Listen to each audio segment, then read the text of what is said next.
아, 우리가 추미애 후보가 깔끔하게 이겼다라는 소식으로 오프닝을 쳤긴 했는데 좀 분석을 해보죠. 아까 전에 10% 가산점 이야기하긴 했지만 뽑으시는 분들은 정말 잘할 거라고 믿고 그렇게 믿음으로 표를 던지셨거든요. 그럼요. 네, 한번 분석해 주세요, 이석현 평론가님. 뭐 우리가 어쨌든 경선 그 결과를 맞추지 못했습니다. 그래서 그걸 인정하고요.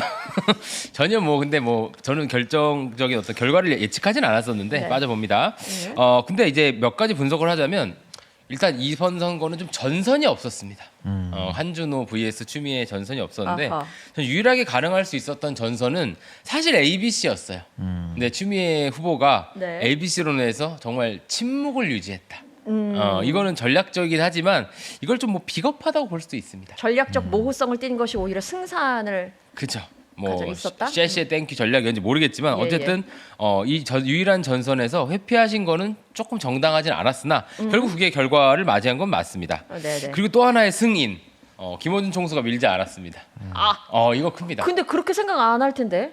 아닙니다. 네, 그러니까 왜냐하면 지금 네. 박주민 후보와 추미애 후보를 대하는 김원준 총수의 스탠스 달라요. 아, 그래요? 그렇기 때문에 내 얘기는 뭐냐면 전선이 확실히 그어지지 않으니까 뜨거워지지도 않고 그냥 우리가 알던 추미애로 갔다.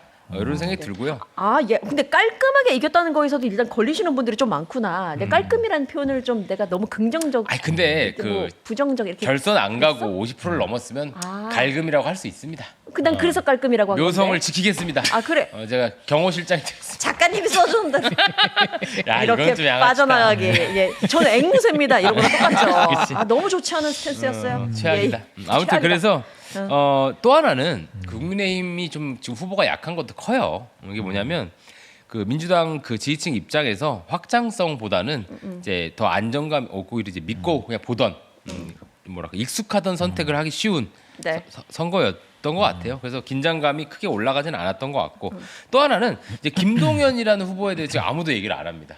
그러게요. 사실 근데 많은 분들이 일단 김동연 후보를 결선에 올리지도 않고 좀 제끼고 싶은 마음이 더 앞섰던 것 같아요. 예, 다른 예. 경쟁보다. 그래서 김동연 후보에 대한 어떤 이제 소위 민주당 내 여론이 좋지 않잖아요. 약간 배신자 느낌이 있어서. 그래서 거기에 집중했던 것 같고 네. 테크니컬하게 간단히 하나만 더 주시면 역선택 방지 조항이 지금 여조에 맨날 붙습니다. 당내 경선에. 예. 이게 50%가 여론조사에 그 할 때 역선택 방지를 넣는데 이게 사실상 무당층 뭐 민주당 성향 지지층 이렇게 얘기를 하는데 당원이 아닌 거의 민주당 당원 투표랑 똑같이 나와요.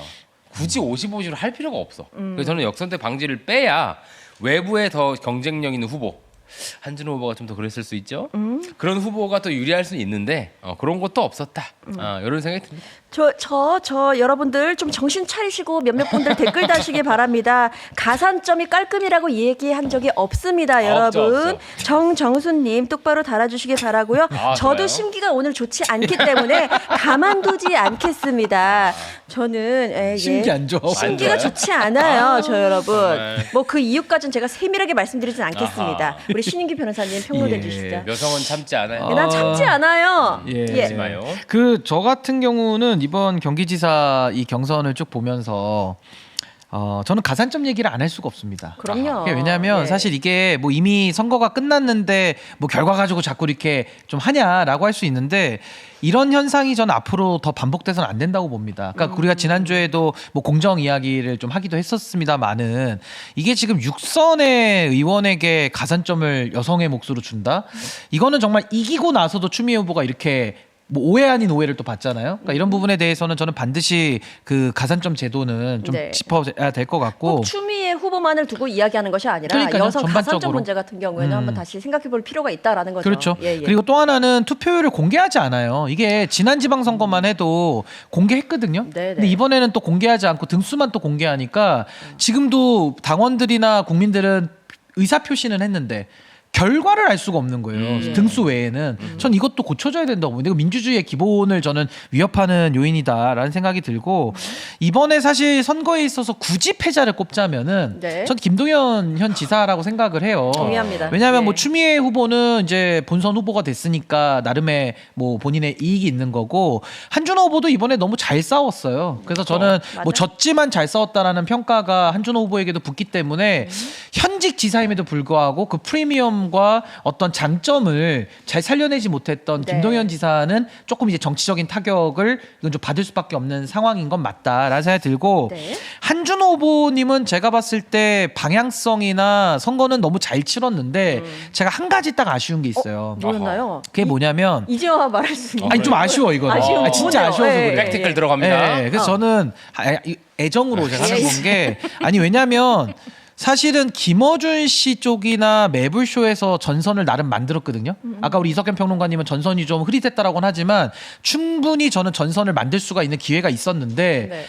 겸공에 나가서도 너무 젠틀했고 아하. 또 매불쇼에 나가서도 사안은 심각한데 그냥 뭐 웃고 넘어가는 식으로 좀 봉합을 하려고 애를 썼다가 아하. 그 이후부터 한준호 후보가 좀 발동이 걸려가지고 좋은 색깔을 얘기다. 선명하게 냈어요.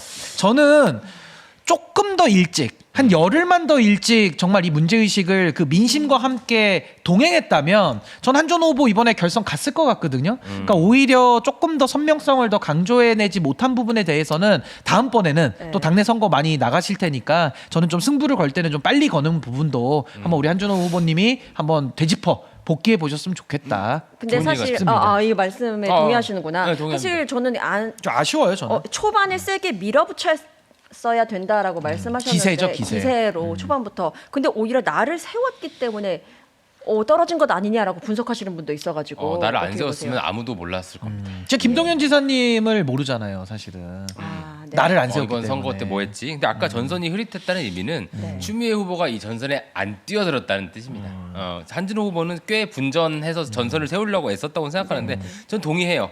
사실 붙으려면 인규처럼 그 머리 풀고 칼춤을 춰야죠. 그치, 그치. 그래야지 사람들이 무슨 일이 있는지도 주목하고. 아시고. 그러니까 너무 좀 이렇게 말씀은 그렇지만 이제 잘생기시고 예쁘시잖아요. 좀 젠틀했다? 그래서 애견했다.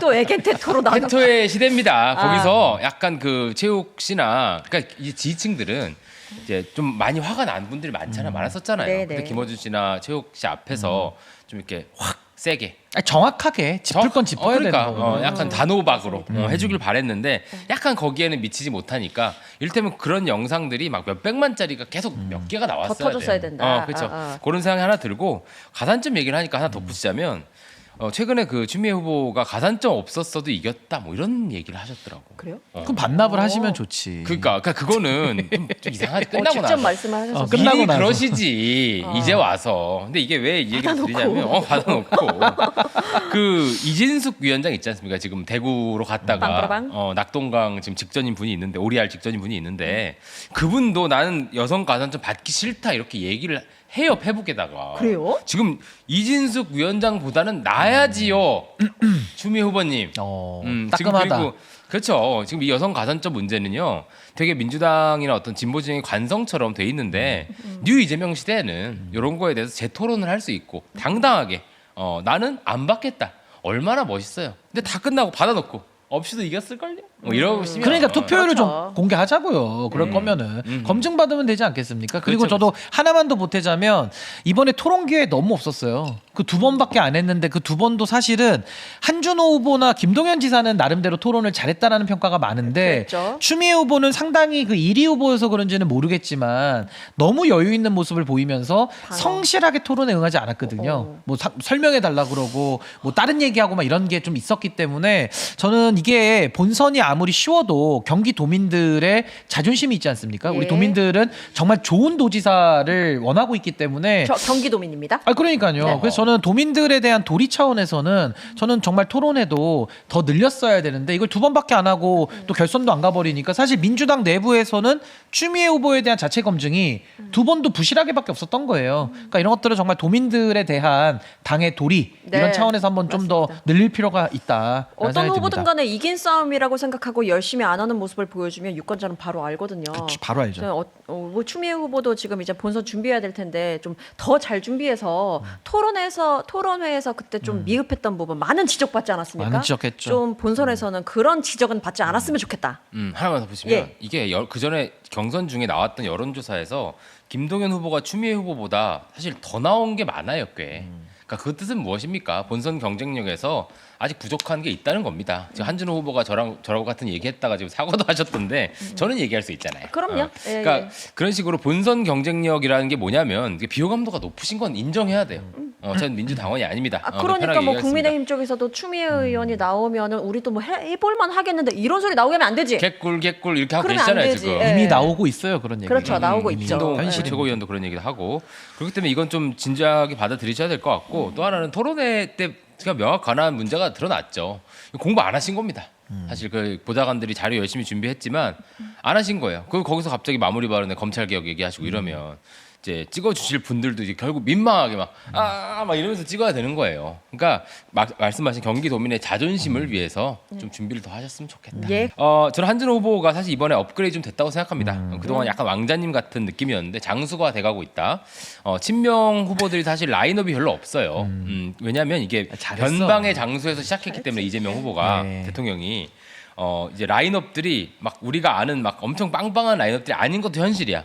근데 그 와중에 대통령이 된 게 기적이에요, 사실. 저희 늘 맞아요. 얘기하잖아요. 네. 이렇게 선수층이 얇은데 대통령이 됐단 말이야? 뭐 이런 생각이 드는데 기적이야. 기적입니다, 네. 정말. 근데 이런 와중에 또 한 명의 장수가 생겨난 겁니다. 네. 한준호라는 장수가 생겨난 건데 바란다 한 가지 말씀드리면 이제 국회의원으로서 아직 활동하시잖아요. 그래서 이재명 대통령의 중도실용 행보를 할 때 당이 좀 그 정책적 백업을 해야 돼요. 네. 지금 그걸 너무 안 해. 네. 난 제일 답답한 게 그거야. 뭐 고용 유연화, 뭐 이런 뭐 확장 재정에 관한 그렇지. 토론, 뭐 PC주의 문제 이런 것들을 이재명 대통령이 열심히 던져요. 그 목숨 걸고 지지율 떨어질 거 각오도 하고. 근데 거기에 대해서 당은 아무런 반응이 없고 그냥 뭐 이럴 때 되면 뭐 김어준이랑만 싸우고 사실 김어준 싸우는 거 중요하지만 그것만큼 이런 정책적 백업을 해야 되거든요.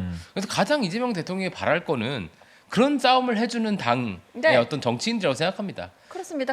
이번에 지방선거 구도 자체가 그거잖아요. 여론조사를 해봐도 얼마나 대통령을 백업해줄 수 있는가. 그렇다면 여당을 뽑아야겠다라고 정치 이번에 그 선거 구도가 딱 마련까지 됐습니다. 그렇잖아요. 근데 그 백업이 이제 중도실용 행보라는 아주 구체적인 정책적 노선적 백업을 해줘야 되는데 백업한다면서 뭐 다른 얘기하고 이러면 안 되거든요. 그런 거 좀 집중해주면 좋겠다. 한준호 예. 후보님. 예.